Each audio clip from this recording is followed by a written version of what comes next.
All right, chapter 17, again, we're going to be looking at the endocrine system. And when we talk about the endocrine system and the nervous system, we know that they are the two most important organ systems that we have. Who can tell me some differences between the endocrine system and the nervous system? The endocrine and the nervous system, what are some differences? All right, the endocrine secretes hormones. What else?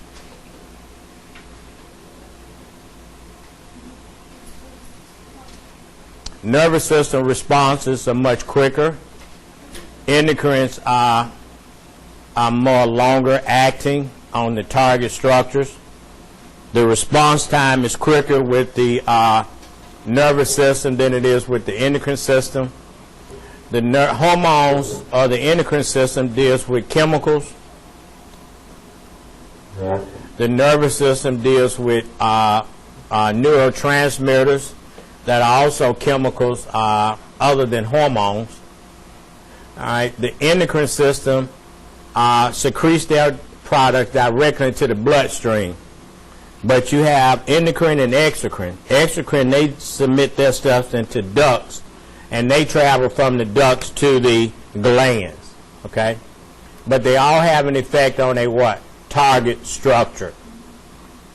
But when we're going to be looking at the endocrine system, we're going to be looking at what region of the brain has a major role over the endocrine system. Is going to be the what? Hypothalamus, that will influence the pituitary glands, and we know the pituitary gland has two lobes, anterior and posterior. And we know we have about 6 major hormones that's going to be produced by the anterior pituitary gland and 2 by the posterior pituitary gland, right? So you will be identifying some of the structures tonight in lab that deals with the endocrine system. All right, so again, when we look at the transmission of impulses, in Anatomy 1, you learned about 3 types of junctions: tight junction, gap junction, and desmosomes. Who remembers what tight junction is? Tight junction.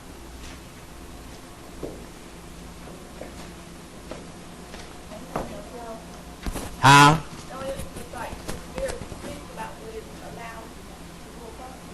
Well, yeah, they are, but tight junction is like a sealed area. All right, you've seen the Ziploc commercials where they put like the strawberry or the spaghetti sauce in that bag and they hold it over a white couch and they shake it where it doesn't leak. Okay, desmosomes, those are those spider web type of mesh or network, and they help anchor cells together. And then gap junction, as the word implies, there is a space in between cells where communication takes place.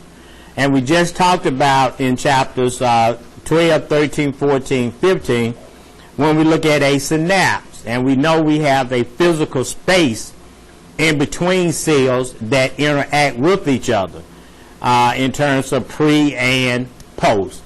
Also, when we looked at neurons, first, second, and third order neurons also has that. Now, neurotransmitters are special chemicals that are released from the synaptic end bulbs at the end of the axon, and they are released into a synaptic cleft where they will interact with other types of cells. And the neurotransmitters can either be inhibitory or excitatory. Remember, we talked about IPSP and EPSP. What does IPSP stand for? IPSP. Inhibitory postsynaptic potential. EPSP is excitatory postsynaptic potential. All right? All right, parochins, they secrete into the tissues, and then they will have an effect on the nearby target cells. And again, hormones are chemical messengers that can be released into the bloodstream. And it travels from the bloodstream to the target organ or structure or effector cell that will carry out that specific function. All right? Bless you.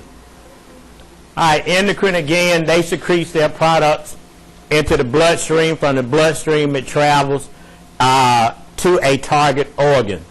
Endocrinology is the doctors or the science that deals with the endocrine or the hormone system and how they work. We look at the pancreas. That's an endocrine structure. But some of these endocrine structures also you're going to see as part of the digestive system as well, because they also will release certain chemicals or hormones that play a role in digestion. All right, so again, hormones are special chemicals that are transported in the bloodstream to a target structure where it will have a specific physiological effect on that particular system. All right, growth hormone is a hormone that the body releases in infants through adolescence, and it allows them to grow and reproduce, and it has an effect on all of the different organ systems as well as the bones and muscles. Okay? But that's an example of a set of hormones that works on you for over 18 to what? 20 years. Right? Alright, so these are some examples of our endocrine structures. Again, you got the pineal gland, you got the hypothalamus, you got the pituitary that has 2 lobes, and you have what is called an infundibulum, which is a stalk that is going to play a role in the connection. Alright? So again, here's the pituitary gland. You got thyroid and you got what? Parathyroid glands. Alright? Above here you're going to have your what? Larynx. Here's your ovaries, you got your uterus, under that's the bladder, these are the fimbriae, this is the uterine tube. So when the egg is released, it's sucked into, by the fimbriae into the uterine or fallopian tubes, and it travels to the uterus. Right. Exocrine, they have ducts. Alright, so they carry their secretions through these tubular systems in these ducts to the target structure. So digestion is one example.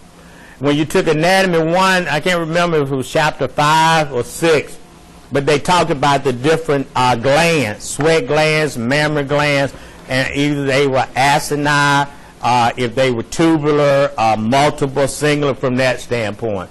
Endocrine, we know that no ducts, they're secreted by way of the bloodstream. You got capillaries. What's the role of capillaries? We'll be getting to those, I think, in the next couple of chapters. But capillaries provide what function? Capillaries. Blood. Capillaries is the blood vessels that allow exchange at the tissue level. All right. Now, the liver, all right, again, releases hormone. They release bile duct. They can release what? Albumin. They play a role in blood clotting factors. So some of our organs have what? Several functions other than endocrine. All right, some similar differences. The speed and persistence of the what? Response. Quick, rapid, endocrine, slow, methodical, can be days, months from that standpoint. Adaptation, response declines after it adapts. This response is what? Persistent. So if you got a growth hormone, it can take what? Years for that to work. All right? Other hormones, it takes what? Years, months as it affects. All right? Or days. Again, the target organ is the organ that is going to carry out the specific function based on its stimuli from the nervous system or the endocrine system. All right?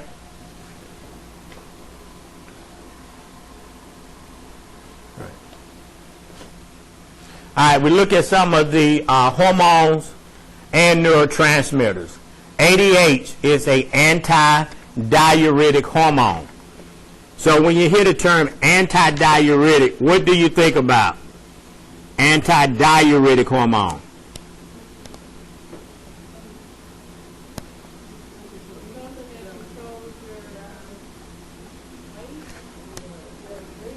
Excretions, yeah. Yeah, it tends to what? Retain it. Whereas a diuretic pushes something out. Anti means what? Against. Okay? Norepinephrine, dopamine. Again, norepinephrine and glucagon causes glycogen what? Breakdown in the liver. Why would we need glycogen to be broken down? And glycogen comes from what?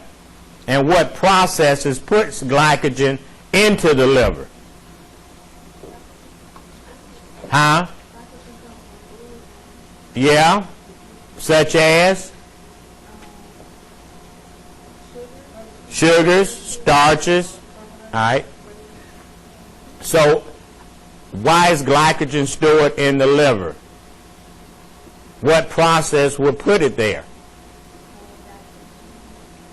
Okay. What else? What hormone would play a role in putting glycogen in the liver? And where does that hormone come from? The hormone that influences the body to make glycogen. Insulin. Why? Why? Huh? The pancreas. Why? Oh, what? Yeah, it lowers your blood sugar level. And it converts glucose into glycogen. And it can be stored in the liver and in the muscles. Why would you break glycogen down back into glucose? If your blood sugar level drops and your body needs to fuel for energy. All right, norepinephrine, adrenaline type. Again, the neurotransmitters can have an effect on glands and hormones. So when you talk about neuroendocrine, you're what?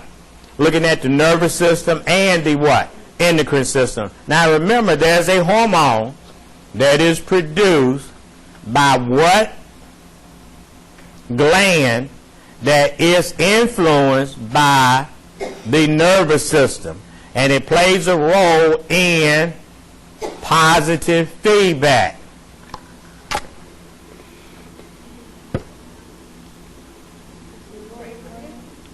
Huh? No. Which pituitary gland?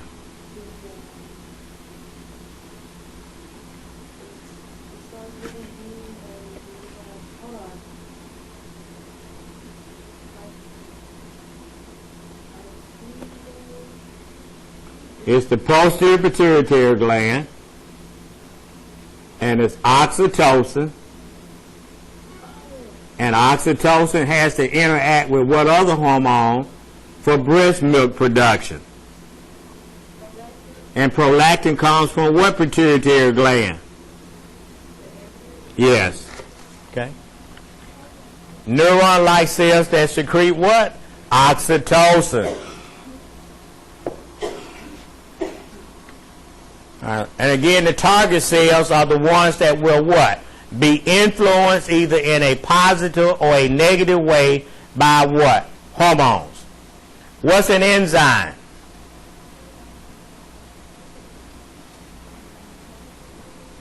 Okay, it can speed up reactions. Okay.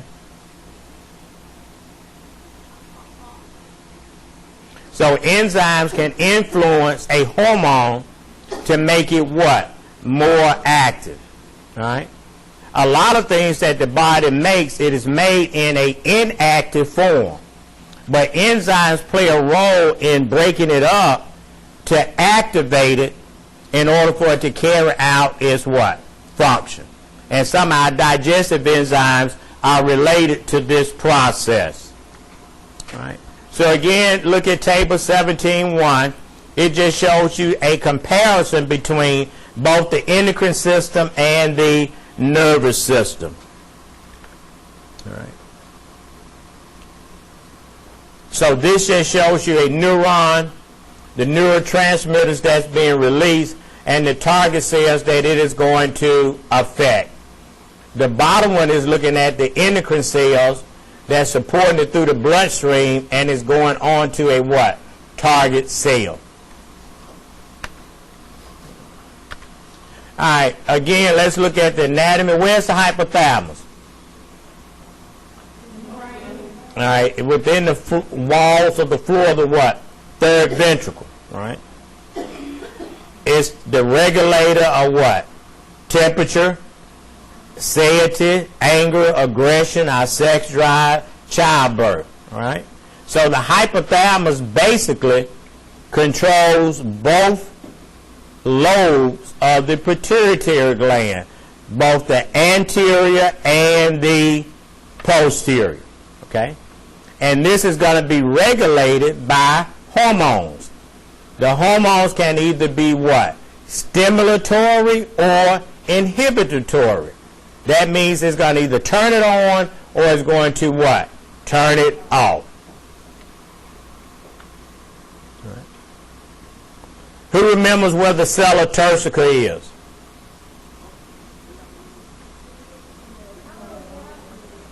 It's in the what? It's in the skull, and it looks like a what?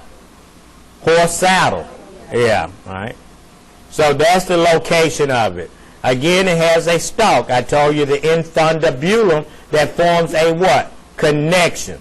And again, you got the neurohypophysis and the adenohypophysis, anterior and posterior pituitary gland.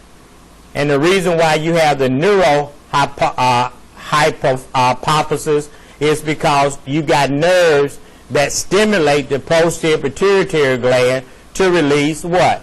Hormones such as oxytocin. Okay. So figure 17.3a through C shows you a embryonic fetus developing, and you can see where the hypothalamus is forming and your different glands. So again, the hypohypophyseal portal system. So these are blood vessels in the hypothalamus that has a connection with the adenohypophysis. And if it says adeno, we're dealing with which lobe? Anterior, posterior? Anterior. If it says neurohypophysis, we're dealing with what? All right. All right, so this is a picture. Look at the left-hand side. Look at B. All right. The hypothalamus. It says gonadotropin releasing hormone. Gonadotropin, it deals with what type of hormones? Huh? Which ones? Yeah, your sex cells. All right. Thyrotropin, corticotropin, all right, prolactin inhibiting, your growth hormone releasing, and somatostatin. Right? If it says releasing, anytime it says releasing, it's coming from the what? Hypothalamus. And it's going to be what? Excitatory. Or if we say what? Inhibitory, it's going to turn it off. But these hormones are going to influence both the anterior what? Pituitary gland. So when we look at the first one, your gonadotropin hormones, they will have an effect on the anterior pituitary gland to release our follicle stimulating hormone or luteinizing hormone. All right? If it says anything pertaining to what? Stimulatory, that means it's going to have a what? Excitatory effect on it. If it says inhibitory, it's going to what? Turn it off. All right? So if it's releasing, it's coming from the what? Hypothalamus. If it's stimulating, it's coming from the what? Anterior pituitary gland. Now, they're not through, because once they are released from there, they're going to have to go to their what? Target. Okay. All right. There you go. So your thyrotropin releasing hormone, it is going to have an effect on the thyroid stimulating hormone of thyrotropin. Corticoid steroid, the adrenocorticotropic hormone, prolactin, so your growth hormone or your somatostatin is going to influence your what? So if it says what? It releasing is coming from the hypothalamus. If it says stimulating, it's coming from the what? Anterior pituitary gland. All right. So again, this kind of shows you where it starts, where it has to be secreted. Then it's going to go on to the target what? Structure. So if we look here, you got the hypothalamo-hypophyseal tract. It's going to go to the what? Posterior lobe. So that's the connection between the hypothalamus and the what? Posterior lobe. Yeah, it's only two hormones. But the thing about it is these hormones are what? Made in the hypothalamus but are secreted to the posterior pituitary gland where it's going to be stored for its what? Release. Okay? Based on what? Neuronal stimulation. All right. Yeah, I'm going to give you one of all of it. All right. All right. Again, the 6 hormones that are produced in the hypothalamus. All right. 2 are going to go by capillaries to the what? Posterior. The other 6 are going to go to the what? Anterior. The only 2 that deals with the posterior is what? Antidiuretic and oxytocin. All right. So you're releasing or inhibiting. If it says releasing or inhibiting, it's coming from where? Hypothalamus. If it says stimulated, it's coming from where? Anterior pituitary gland. All right. So your prolactin inhibitory is secretion of prolactin, and somatostatin inhibits the secretion of what? It can stop your growth hormone and your thyroid what? Stimulated. Because what function does your thyroid gland play? Your thyroid.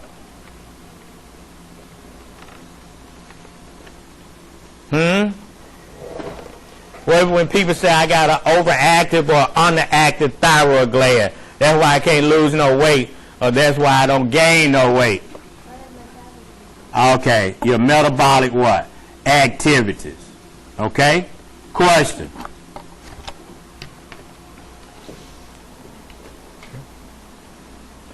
A little just anatomy. Again, the hypothalamic hormones, oxytocin and ADH, are going to be released by the what?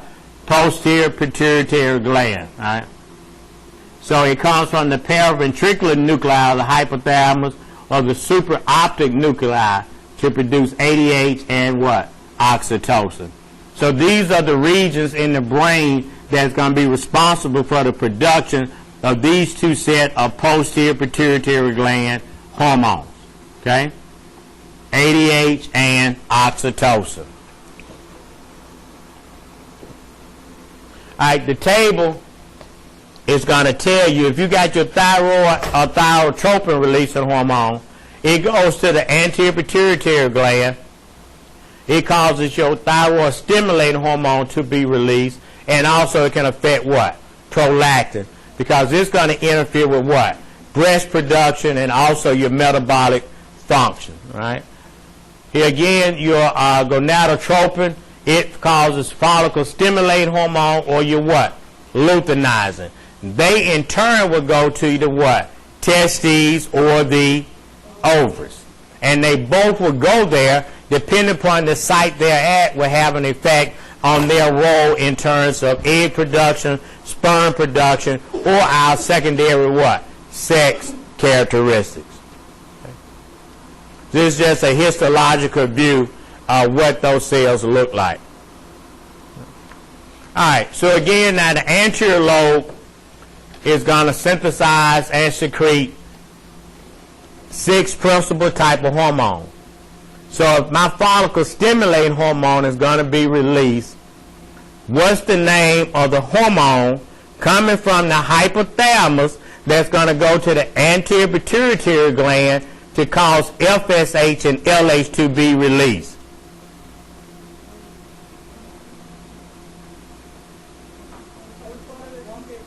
I said, what is the name of the hormone that has to come from where to go to the anterior pituitary gland to cause FSH and LH to be released?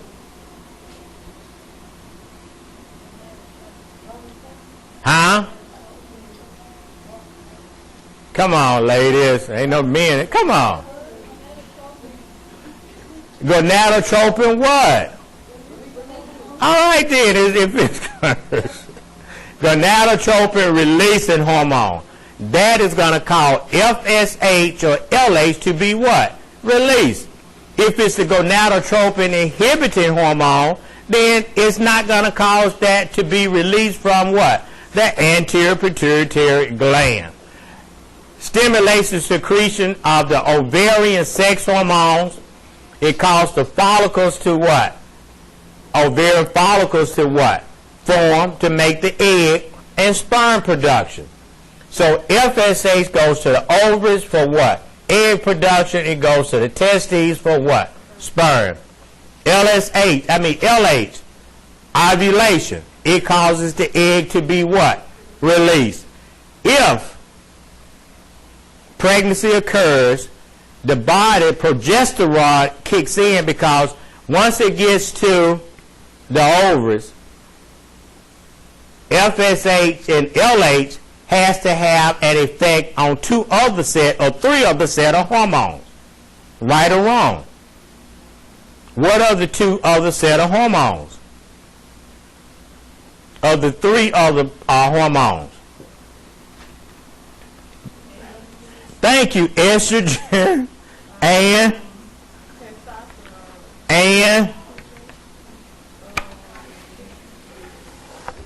come on, progesterone. All right, what's the purpose of estrogen? Ladies, to do what? To produce what? It makes the egg develop. After the egg develops, it is what? Released. Normally on the 14th day. How many days is your cycle? Alright, it's divided in what? Halves. So up to day 13, you're making that what? Egg. After you get the lining rebuilt, then the egg is going to form. Then it's going to be released. Alright? How many of y'all remember the old school birth control, the rhythm method? Any y'all remember that? The rhythm method is that women knew when they ovulated. Can you get pregnant if you don't have an egg there? All right, no. You can't get pregnant if the egg ain't there.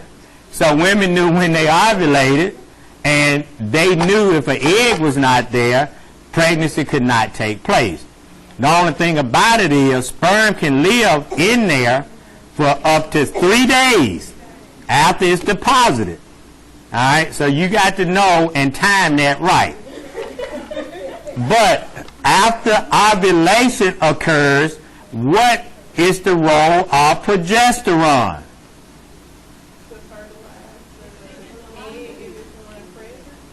Well, now the egg is made. Now, I see where you're going. If the egg is fertilized, then the corpus luteum is going to remain, because the corpus luteum has to become the placenta. But if the egg is not fertilized, then the egg is going to what? Disintegrate. Then the lining, corpus luteum, is going to go away. Then you're going to start the whole process over again. Here, ovulation, corpus luteum to secrete what? Progesterone. And it causes the testes to secrete what? And testosterone is needed for what? Sperm production as well, but also our what? Secondary sex characteristics. Question. All right. Your corticosteroids, your adrenocorticotropic hormone, stimulates your adrenal cortex to secrete glucocorticoids. After birth, the mammary glands has to synthesize what? Milk. All right. Oxytocin and prolactin play an important role in that milk production and milk letdown. But oxytocin also has a dual role to help the uterus what? Shrink. Right? Also, our growth hormone stimulates mitosis and cellular differentiation. What are the stages of mitosis? Huh?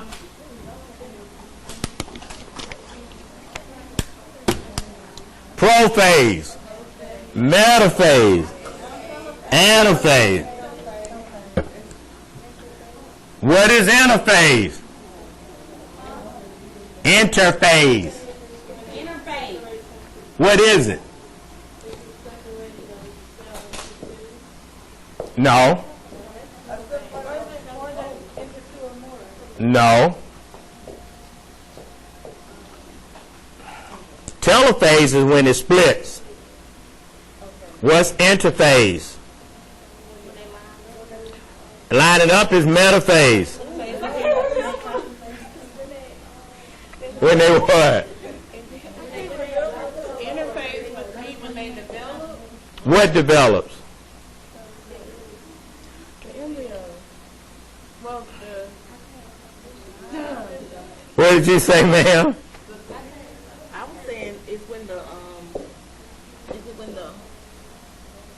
when they cross over, like when the female, the dad and the mom, they like swap the different person. That's meiosis. Crossing over don't take place in mitosis. Interphase is G1, S, and G2. Alright? S is what? DNA replication. G1 is when you're getting all of the things needed, your proteins and your enzymes in place, and G2, they mature to go into what? Mitosis. All right.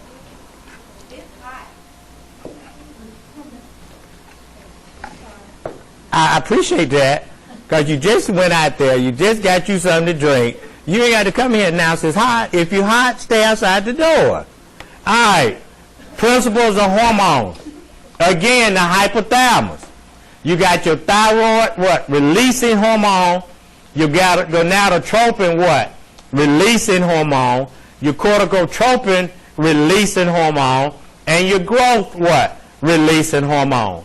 They all are going to affect what? The anterior pituitary gland here, that's going to go where?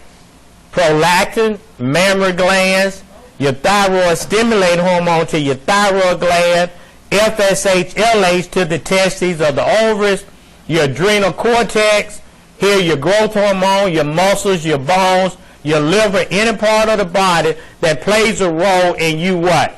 Growing and what? Maturing. Question.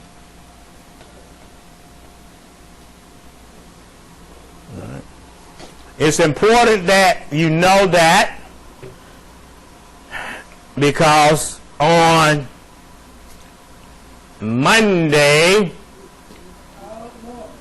you will have a test on 16 and 17 that will cover this in detail.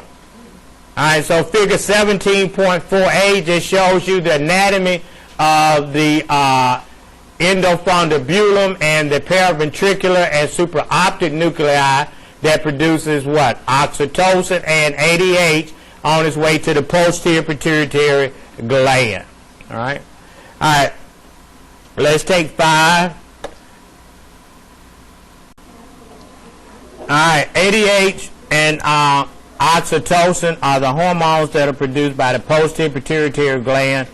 So again, ADH, it increases water retention, so it decreases and helps to prevent dehydration in individuals. And it's a vasopressin because it can affect the vasomotor tone of our blood vessels and cause them to constrict.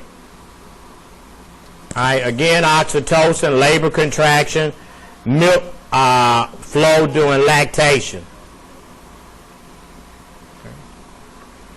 So when we look at the hypothalamic and cerebral actions, stress causes steroid hormones to be released. All right?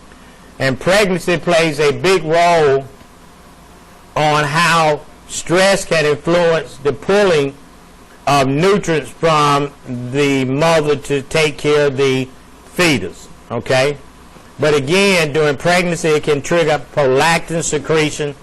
And with the posterior one, ADH is also released because it helps to raise the what? Blood volume that can raise the blood pressure or the blood osmolarity. All right, what's the difference again between positive feedback and negative feedback?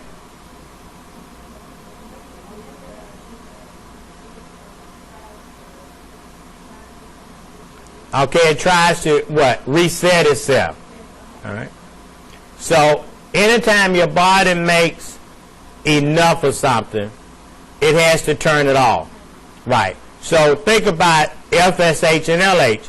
After you ovulate, then you're going to decrease the estrogen that you're producing, but increase what? Progesterone. All right. So you can see here with your thyroid hormone or your inhibiting release of your thyroid releasing hormone, it can have an effect on your on the thyroid gland in terms of its release that will affect the metabolic rate of the body in terms of speeding it up or slowing it down. All right. So we know oxytocin is one of those that's positive because even after the fetus has been exited from the uterus, it still is released because it has to play a role in milk production or milk flow for lactation and also the normal returning of size of the uterus. All right, insulin. All right, again, insulin is one of those things that plays a role by the growth hormone because it helps us to do what? Mature. Insulin also helps to regulate our body blood sugar levels because in order to produce energy, ATP, and in order to grow, we need what?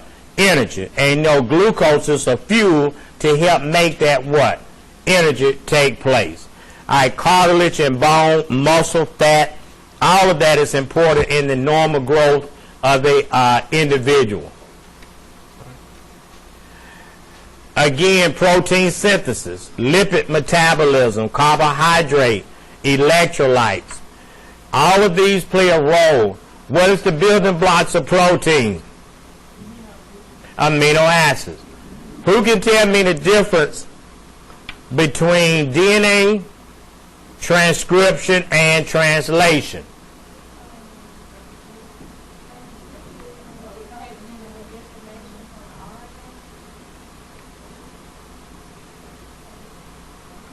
Partially right. All right. After you have DNA replication, transcription is when you make a copy of DNA onto messenger RNA. And all of this takes place in what organelle? The nucleus. All right. This transcription takes place in the nucleus. Yes. Because remember, DNA is too large to come out. All right, where does translation takes place? In the cytoplasm on what organelle? RNA. So therefore that means messenger RNA has to leave the what? Nucleus, come into the cytoplasm, interact with the rough ER for what? Translation to take place. All right? Lipid metabolism, again, adipocytes, all right?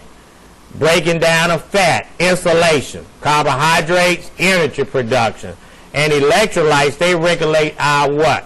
Whole body.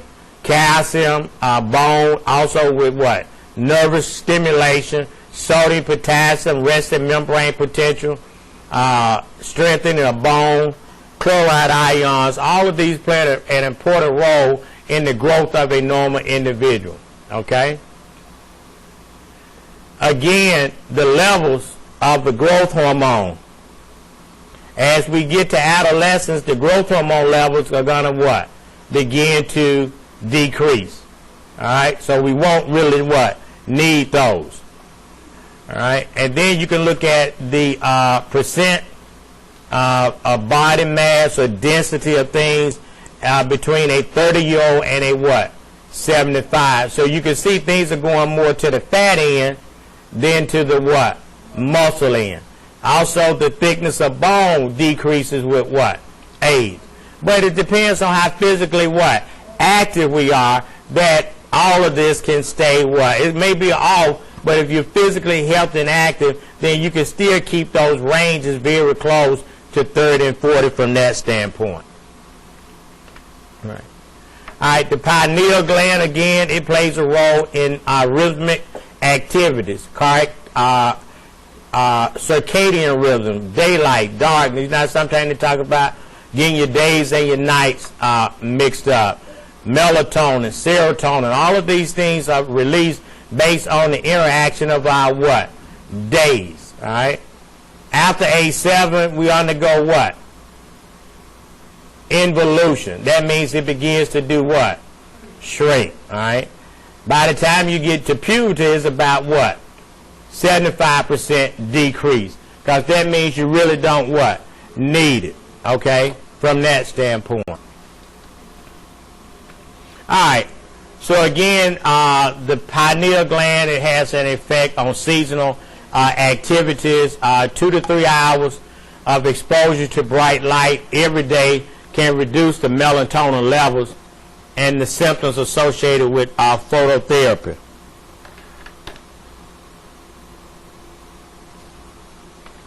All right, this is your thymus. All right, where's the thymus located?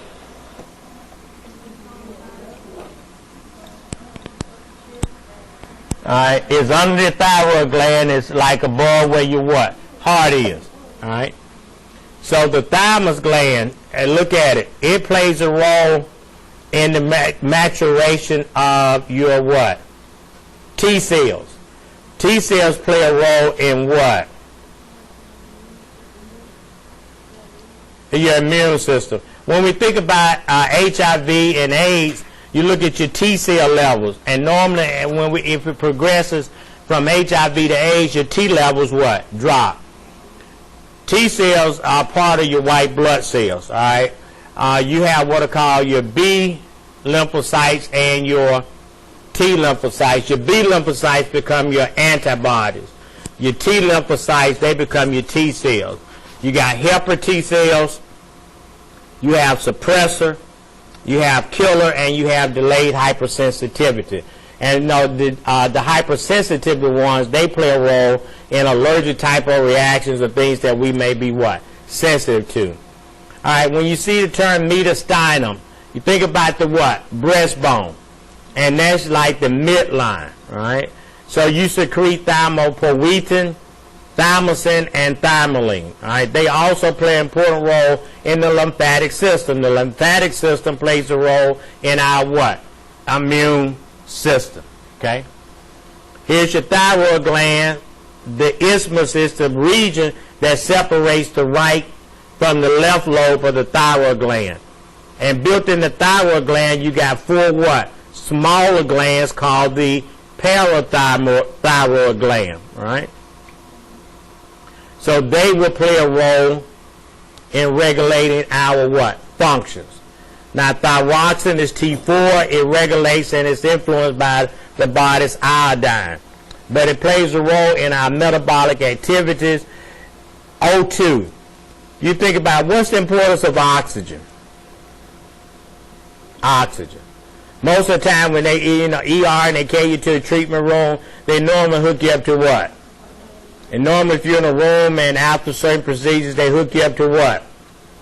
Well, oxygen is an important thing that helps with what? Tissue healing and tissue what? Sustainability, just like ATP does. All right, the parafollicular cells, all right, they secrete calcitonin. And it raises the blood what? Calcium level. Who remembers this from 201? When we talked about it, the parathyroid hormone, all right, calcitriol, calcitonin. All right.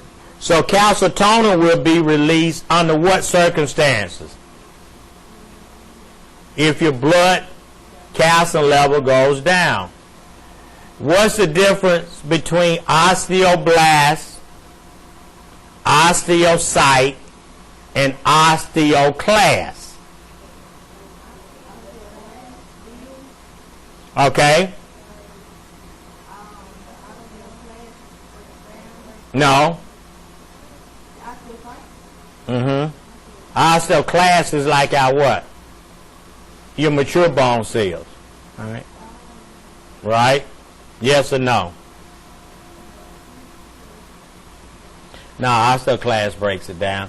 Osteocyte is mature. I'm just seeing if you feel sure about yourself. But again, if you raise the blood calcium level, all right, it's going to stimulate your osteoblast activity, because don't you need calcium in order to make what? Bone. Right. All right, this is what a histological view looks like of our follicle cells. The parathyroid hormone does what? It also increases the blood what? Right. It increases our absorption of calcium from our what? Digestive tract and from our what? Urinary tract. Anything that increases something, it slows down the excretion what? Of it. Right? So it decreases urinary what? Excretion. It also increases bone what? Resorption of it. Because you want it to go where? To raise the blood calcium what? Levels. Alright, the adrenal medulla, it produces what? We said what? Norepinephrine, right? And epinephrine. So what's the role of norepinephrine and epinephrine in the body? Okay, gives it a boost. So it plays a role in what? Sympathetic types of activities. Alright, who remembers glycolysis? The Krebs cycle, the electron transport chain, gluconeogenesis, glycogenolysis.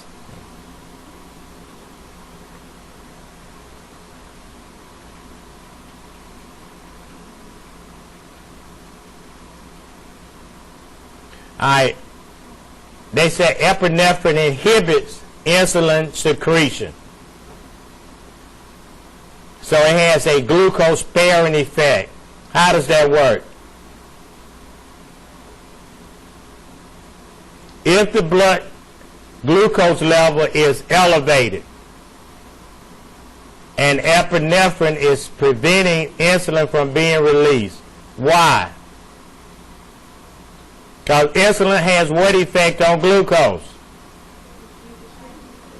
To what?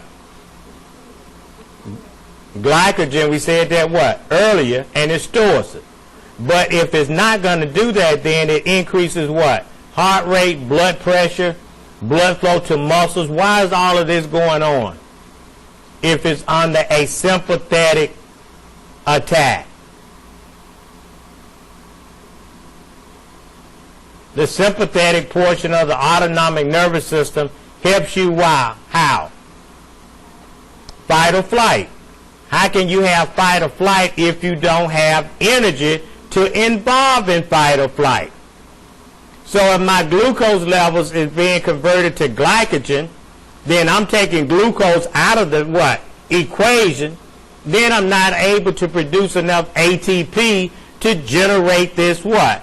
Process. So if I need energy to sustain me out of a stressful situation, then I don't need my pancreas producing this insulin to bring down my glucose what? Levels, because I want them what? Elevated. That's why sometimes when you have diabetics, when they're under stress, they can have a running elevated blood sugar level, because the sugar is retaining, trying to deal with the what? Stress that the body has been what? Placed under. Question. Make sense, yes or no? All right. All right, the adrenal cortex has these different zones. And the reason why the zones are there, because these different cells are secreted there. You got the zona glomerulus, the zona fasciculata, and the reticularis, all right? The zona glomerulus is going to produce what? Minerals, or your mineralocorticoids. It influences the what? Electrolytes, such as sodium, potassium, calcium, all right, chloride. The fasciculata, it does what? Glucocorticoids and androgens. All right. And the reticularis, it does what? And you sex what? Steroids. So they are released based on the demands that the body is going to be what? Placed under. All right. The mineralocorticoids, aldosterone. You will hear this a lot as we go through anatomy 2. All right. There is a situation that occurs when the blood volume drops. Okay. When your blood volume drops, that means that's going to put more pressure on your heart to speed up, to try to get blood to the tissues to what? Sustain them. So as a compensating effect, they have the renin-angiotensin aldosterone pathway. All right? We're going to be looking at the kidneys and the liver. All right, we're going to have renin and we're going to have angiotensinogen. Renin is going to act on angiotensinogen, right? And it's going to circulate, all right? And it's going to go into the bloodstream where it's going to convert angiotensin 1 into angiotensin 2 in the lungs. Angiotensin 2 is going to be released. It's going to circulate back to the kidneys, to this zone, the zona glomerulus. It's going to make aldosterone be released. When aldosterone is released, it's going to circulate through the tubular system of the kidneys.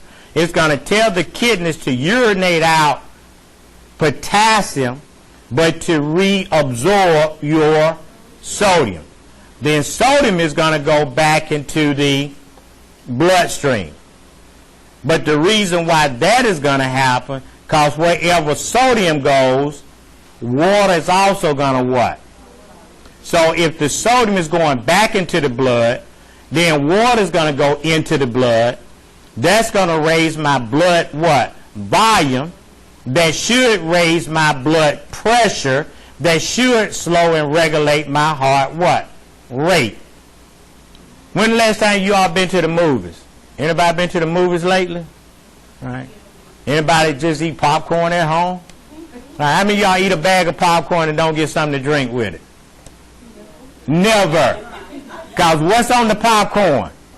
So what do you got to have to go with that salt? All right. That's the purpose of the renin-angiotensin pathway. So renin acts on angiotensinogen, and you make angiotensin 1. Angiotensin 1 circulates to the lungs, where the lungs convert angiotensin 1 into angiotensin 2.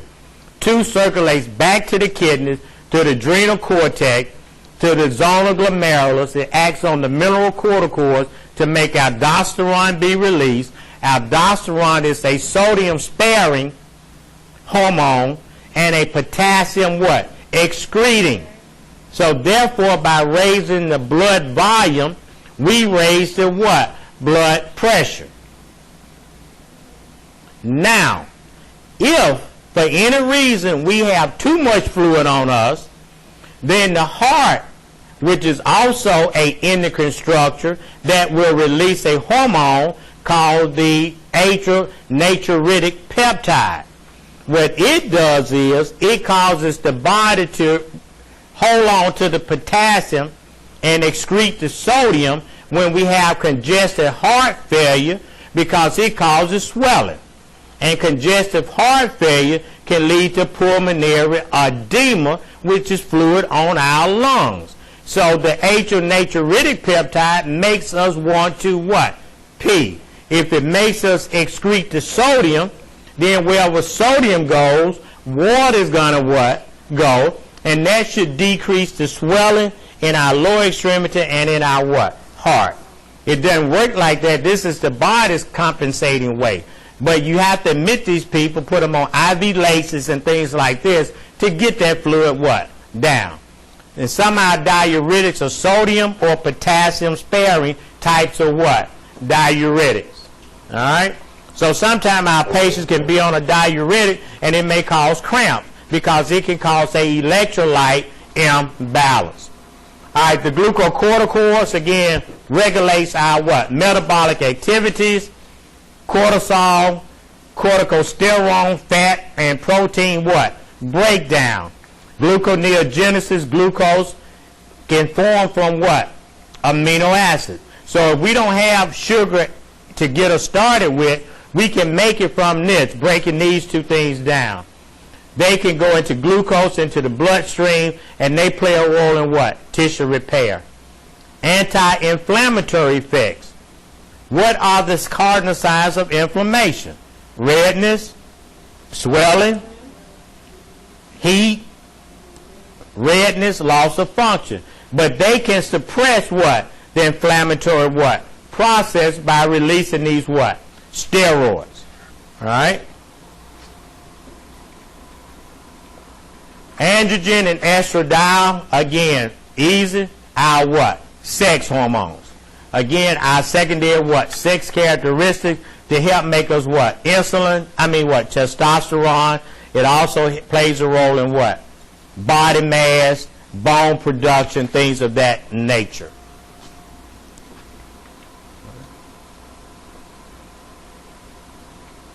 All right, the pancreas, again, you will see it. But again, it has a function. You got beta cells, alpha cells, and delta cells. All right.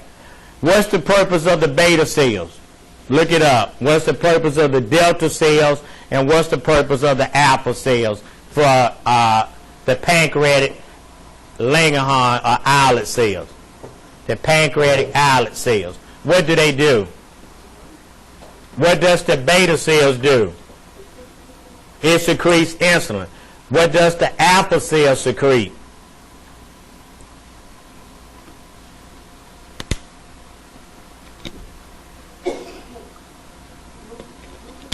Glucagon. What does the delta cell secrete?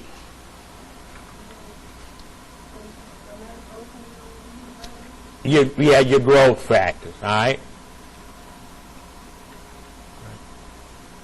All right, so again, the alpha cells release between meals to regulate the blood sugar levels. The liver can stimulate gluconeogenesis or glycogenolysis to regulate the blood glucose levels in order to raise it when needed. It helps with adipose or fat production for insulation from that standpoint. The beta cells, they play a role in what?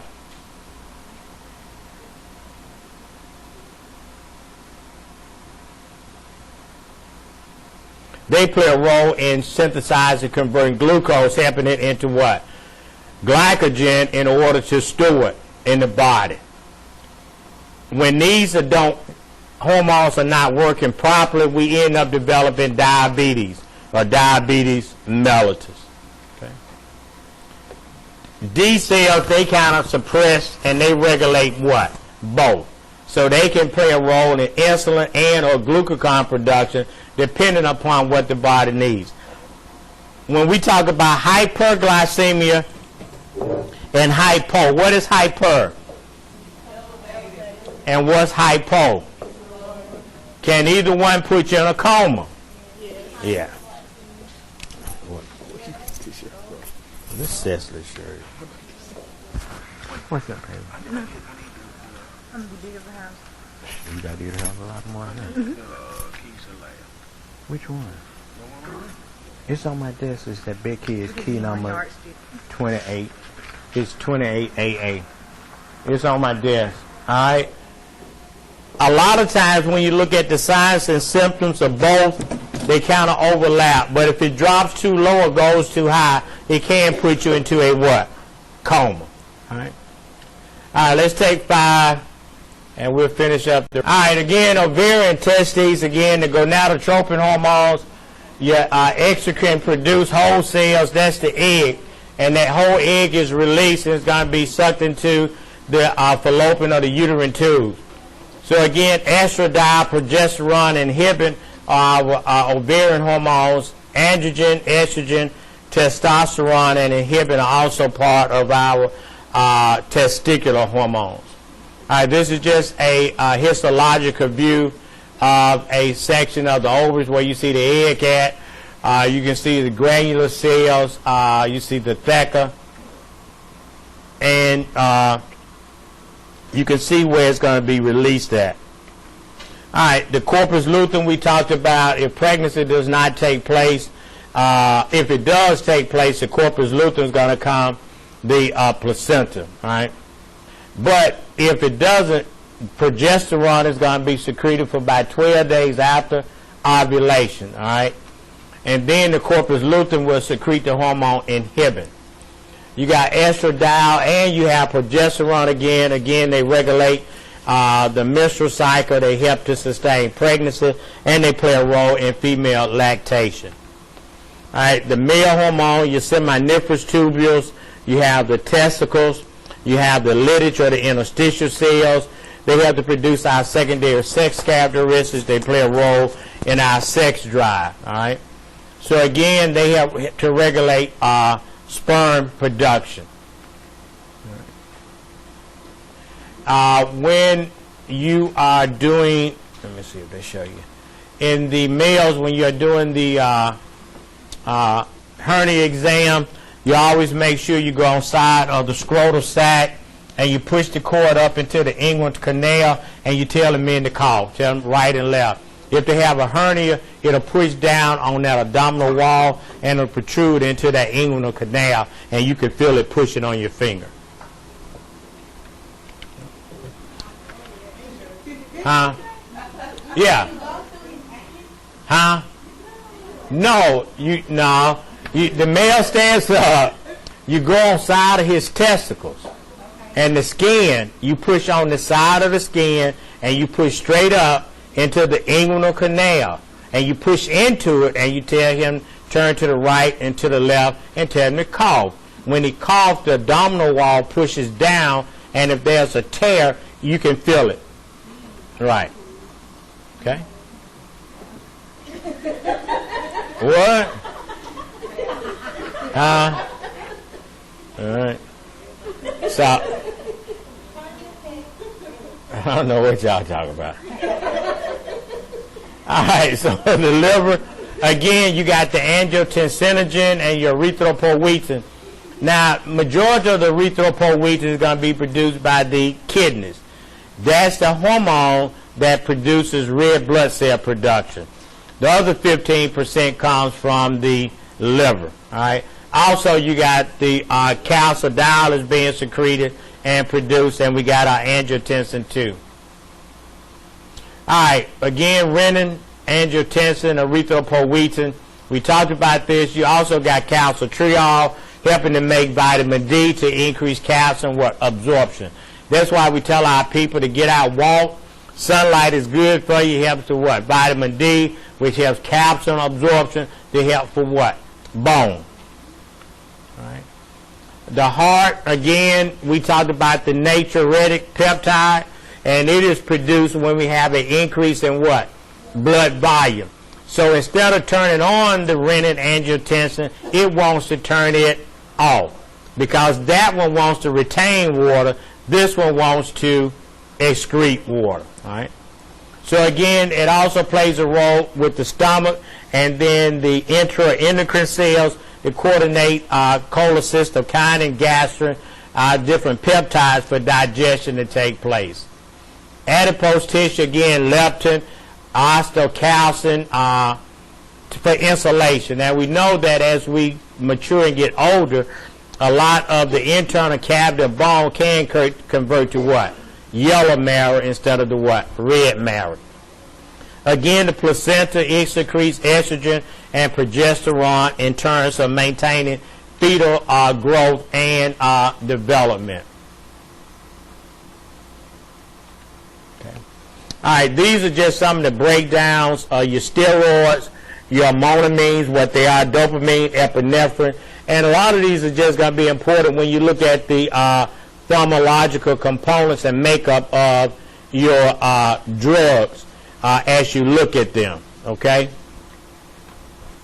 These are your peptides and our what? Glycopeptides. Again, biochemistry is looking at things like this. So if ever you want to go to medical school, you'll be learning formulas and things of this nature. All right. All right. Again, our peptide hormones, when we talk about our steroid hormone, what you need? All right. We talk about T4, T3. You see the Golgi apparatus. You see the Ruffiara. You see the release of proinsulin. Remember, some of these hormones are in an inactive state. We need enzymes to act on them to splice them up in order to convert them into an active format. All right, look at the thyroid hormone. What do we say the thyroid hormone does?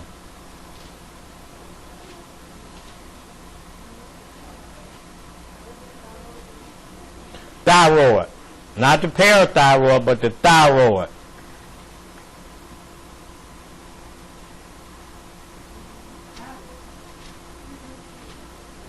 What did you do? Yeah.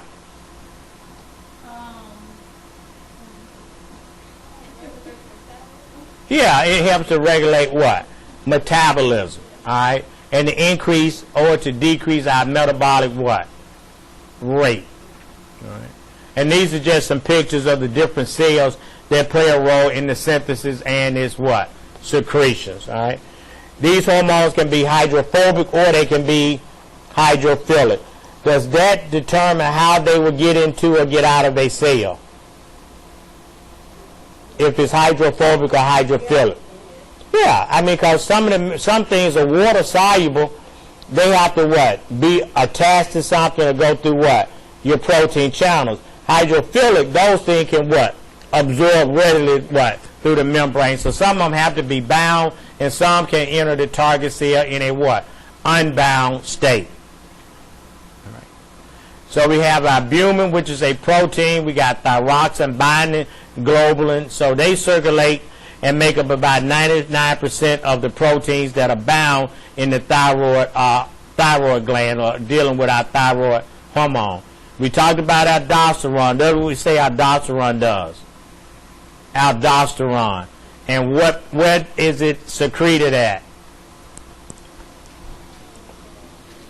We talked about the renin-angiotensin. Remember? What zone? Glomerulus. And it plays a role in the renin-angiotensin pathway. All hormones have to have what? Receptors. How many people remember the second messenger system?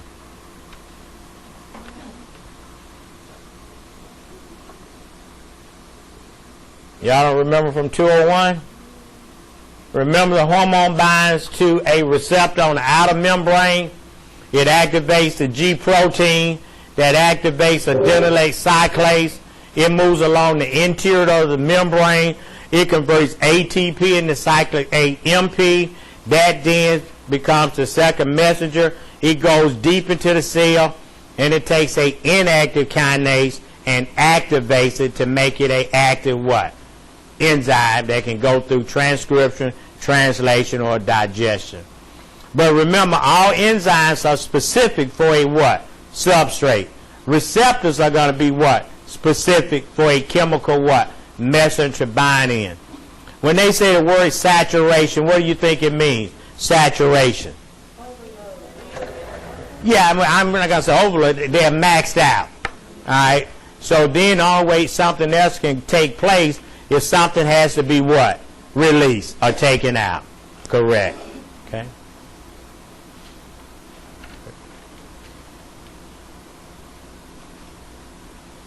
All right. Look at the diagram. Remember, the hormone binds to the receptor, activates the G protein. It stimulates adenylate cyclase. It converts ATP into cyclic AMP. It goes into the cell. It takes an inactive enzyme. It activates it, and it carries out a series of enzymatic what? Reactions. And that can have an influence on the metabolic rate or the metabolic activities of the what? Body. Okay? Please remember that. You will see it real soon. All right, these slides just support what I just talked about. All right. When they say up regulation or down regulation, what do you think they mean by that? Up regulation or down regulation? Well, I mean, if you already got enough of it, then you need to downsize. If you don't have enough, you need to what? Increase the production of it. That's all they mean. It's based on what? Demand of the body. All right, supply and demand. Okay. All right, hormone, synergistic, permissive, and antagonistic. What is synergistic?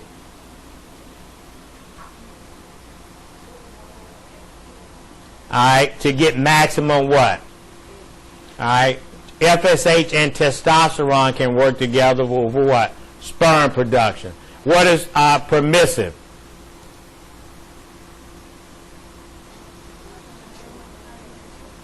Yeah, so doesn't estrogen help to prepare the uterus for what? Progesterone? Either if you're going to have pregnancy or what? Not. What is antagonistic? It opposes it, all right?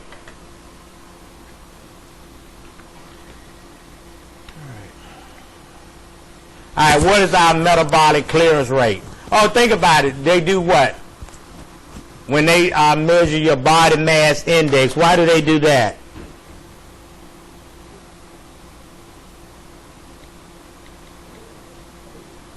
What they do it for what?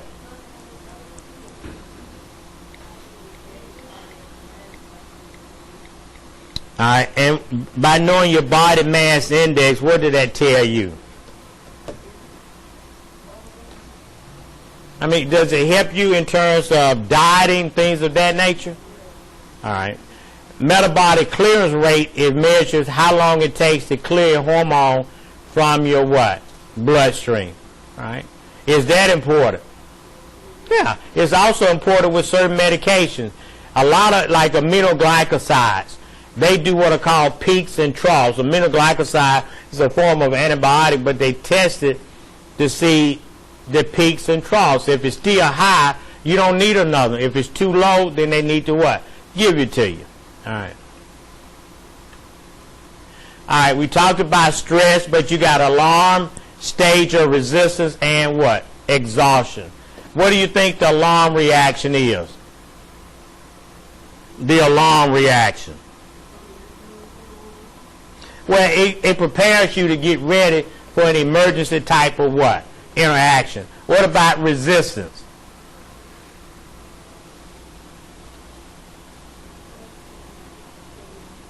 I mean, think about boxers. They got to go 12 rounds. Don't they try to pace themselves to keep from getting what? Overexerted. But once you get, and if you can fight that off, you're fine. But if you get to a stage of resistance and you cannot recruit from it, you go into what? Exhaustion. Then the body cannot what? Function like it should. Okay.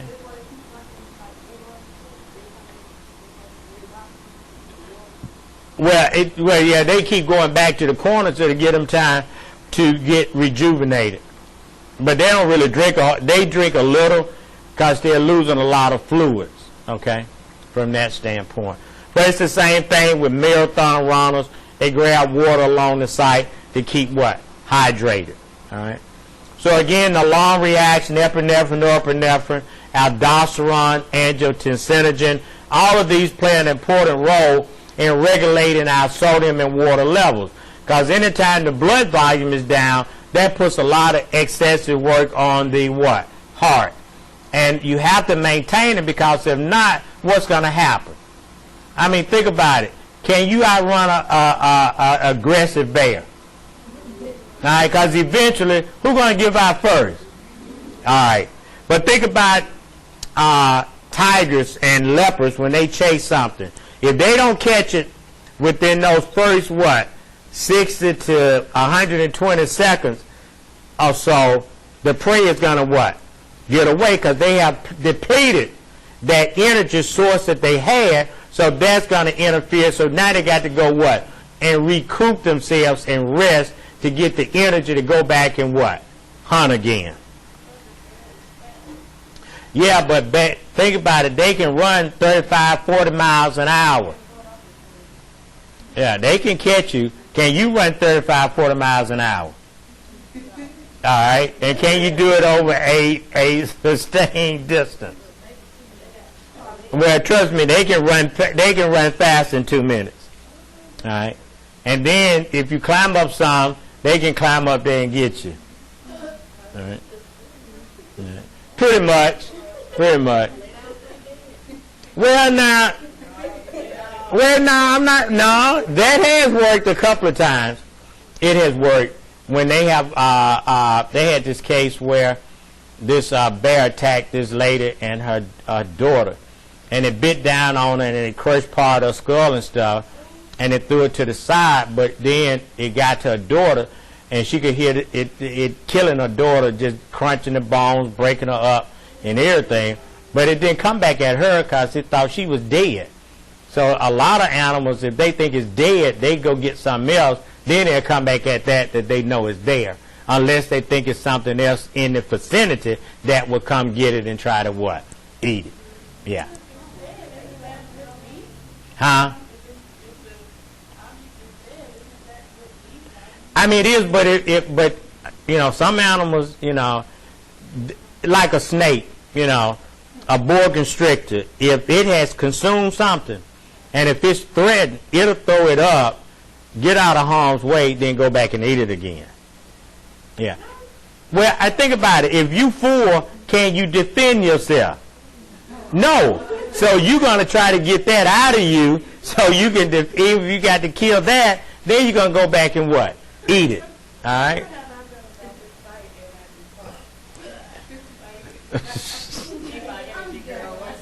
Yeah, it'll be gone. All right, so again, we've talked about the alarm reaction, getting ready for fight or flight. Resistance is you want to release hormones to help to sustain that, to get you through the stressful situation. Our body begins to break down other things to produce energy. We don't have glucose, but we can break fats down to help make energy. We can break proteins down to make amino acids to make energy. So the body has other mechanisms of producing what? Energy. All right, then exhaustion. You have depleted your what? Stores. And if you cannot replete it, what can result? Death. Your body can what? Shut down. All right. Again, icosanoids, paracrine signaling. We look at nitrous oxide, our catecholamines. Histamines is one of those things that act as a vasodilator. It increases the relaxation of blood vessels and allows secretions to take place. Think about it when you have bad sinuses, colds. You want to take an anti-what? To help what? Dry you up. Okay. All right, icosanoids, again, they play a role in fatty acids, arachidonic acids, your leukotrienes, again, they help to help with inflammatory reactions or to help mediate allergic reactions from that standpoint. Thromboxans, your prostacyclins, your prostaglandins, they play a role in blood clotting, vasoconstriction, vascular spasm, to help prevent excessive what? Blood loss, right? All right, we talked about anti-diuretic, anti-inflammatory drugs, NSAIDs. If you have inflammatory processes going on, you can take an NSAID. The only thing about NSAIDs is that over periods of years, they can have an effect on the GI system, and they can cause problems. They can cause symptoms of Cushing's, and look up Cushing's so you know what that is. Look up disease as well. All right. Aspirin, ibuprofens can cause certain problems in the body. Again, that it can affect the lining of the GI system. It can cause sometimes GI bleeds if you're not careful. And a lot of times doctors will ask you, do you have histories of GI bleeds from that standpoint, and they won't give you NSAIDs because they know that would trigger that type of response. About diabetes insipidus, that is a undersecretion of your ADH antidiuretic hormone. So it causes chronic polyuria. All right, hypersecretion again, pheochromocytoma again can occur. Too much epinephrine, norepinephrine. You got Graves' disease. It is an antibody that mimics lupus, MS. These are autoimmune diseases where the body begins to break itself down and to destroy itself. All right. When acromegaly and giantism, this is a oversecretion or overproduction of our growth hormone. All right. So you can kind of look at age 9, 16, 33, and 52. When you look at pituitary dwarfism, that is a undersecretion of our growth hormone. Okay. All right. Congenital hypothyroidism, hyposecretion. You treat it with thyroid hormones. Maxedema, swelling of the face. Have you seen people with a goiter? The protrusion of the eyes? You know, sometimes this is a thyroid goiter. Or it can be what they call exophthalmosis, where the eyes buck out and protrude. Okay. All right. Hypoparathyroidism, again, fatal tetany. This is a situation where the blood calcium level is so low.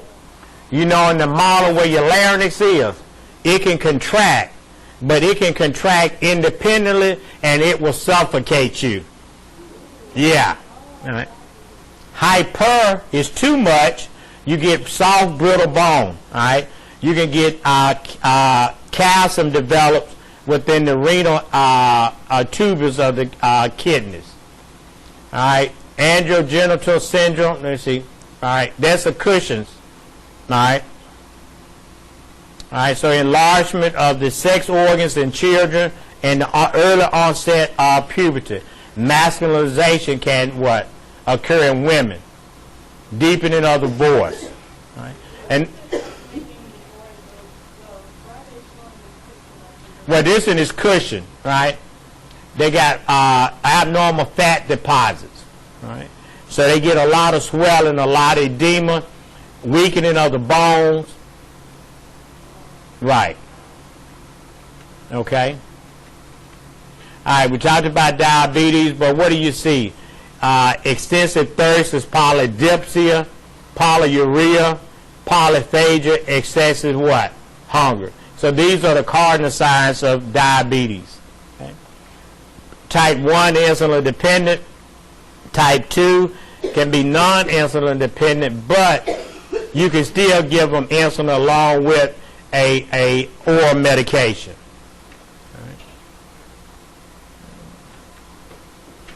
So again, ketones can be a lot of times when diabetics come in with a very high blood sugar level, they go into what is called ketosis, and their breath smell fruity, and you can tell that their body is spilling what? Ketones. And then diabetics, they can have proteins in their urine also. All right. Diabetic neuropathy is a situation where you don't have sensation or feeling. And a lot of times diabetics have poor circulation, they get wounds, and they end up losing the extremity because they can't feel it anymore. All right, this ends the lecture. Go ahead now.